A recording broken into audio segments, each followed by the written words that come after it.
자, 권오숙 대표님이 여야 대선 후보들의 부동산 공약을 주제로 강의 준비하셨는데요. 자세한 내용 들어보겠습니다.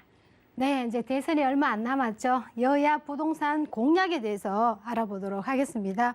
우선 앞으로 부동산 전망까지 포함해서 알려드리도록 할 텐데요. 우선 여당의 후보 부동산 공약을 보시면 주택이 250만이죠. 250만인데요. 250만 중에 100만 호를 기본주택으로 공급한다. 250만은 여야가 동일합니다. 근데 100만 호를 기본주택으로 공급한다. 기본주택이라는 것은 저렴한 임대료로 30년 이상 장기로 거주한 주택을 의미하는데요.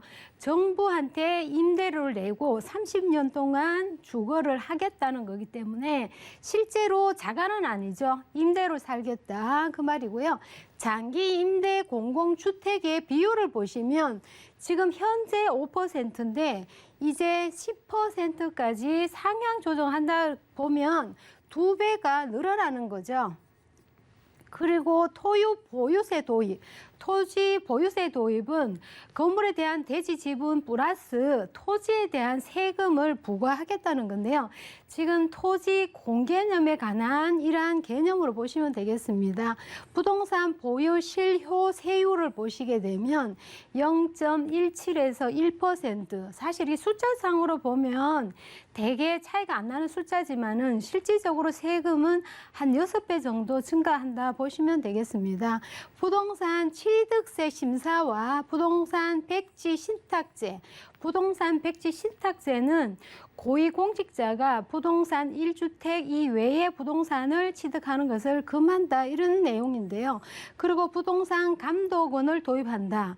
말 그대로 부동산 시장에 이러한 부동산 시장이 조금 위기거나 이런 것들, 투기 건절 이 방법에 대해서 감시 감독을 하겠다는 제도죠. 그리고 분양가 상한제, 이미 분양가 상한제는 지금 적용을 하고 있는데요. 사실 부동산에 대한 특별한 효과가 없고 대래 역효과가 발생한 제도라고 보시면 되겠고요. 분양가 원가제 공개, 그리고 후분양제 실시죠. 이러한 부분을 요약해서 참고로 보시면 되겠고요. 그 다음에는 야당 후보의 부동산 공약을 보시면 부동산 250만은 동일합니다. 근데 민간 재개발과 재건축에 관련한 규제를 풀고 도심 주요 지역의 주택 공급을 활성화를 한다. 그렇게 보시면 되는데요. 이 내용을 풀어서 보면 청년 원가주택을 30만 원 공급을 하고 역세권의 첫집 20만 원을 공급을 하는데 중요한 거는 원가주택이죠. 원가주택은 시세 저렴하게 원가로 주택을 분양받은 뒤에 5년 이상을 거주를 하게 되면 국가에 대한 매각했을 때에 원가 플러스 시세 차익의 70%를 보장을 해준다 이렇게 보시면 되겠고요.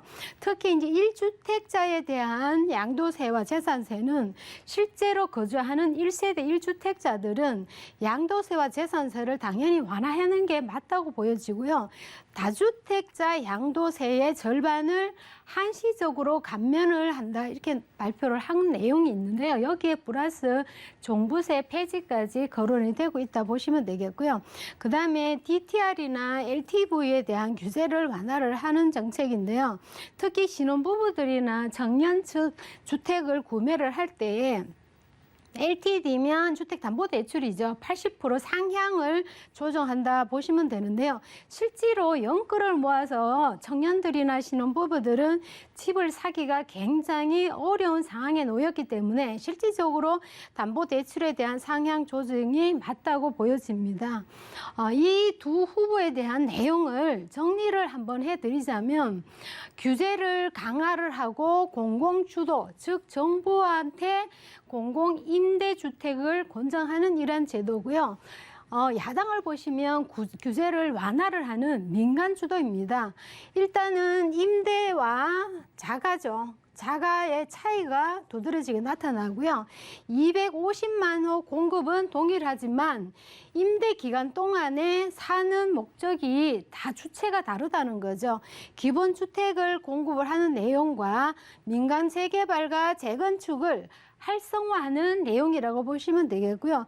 특히 이제 부동산에 대한 불로소득 환수와 투기 근절을 목적으로 하고 있지만은 현 정부에서 강화를 해온 부동산 규제가 완화 정책을 벌림으로써 시장의 안정 모드를 추구하는 목적이 있다 이렇게 보시면 되겠고요. 백지 신탁제라든지 취득세 심사제, 부동산 감독원 등을 도입을 하고 또한 1세대에 대한 양도세 재산세를 낮춤으로써 다주택자에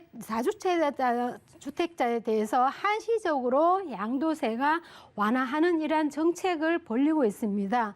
보신 바와 같이 완전히 공약이 다른 양상을 보이고 있고 지금은 사실 부동산 시장에 대한 공약이 굉장히 많이들 나오고 있지만은 실질적으로 이러한 선택은 여러분 몫이라고 보여집니다. 이 공약을 보고 잘 선택하시기라 바랍니다. 자, 그동안 무섭게 오른 부동산 가격, 어떤 공약, 어떤 정책이 시장의 안정을 좀 도모할 수 있을지 이런 부분도 꼼꼼하게 잘 살펴보셔야겠습니다.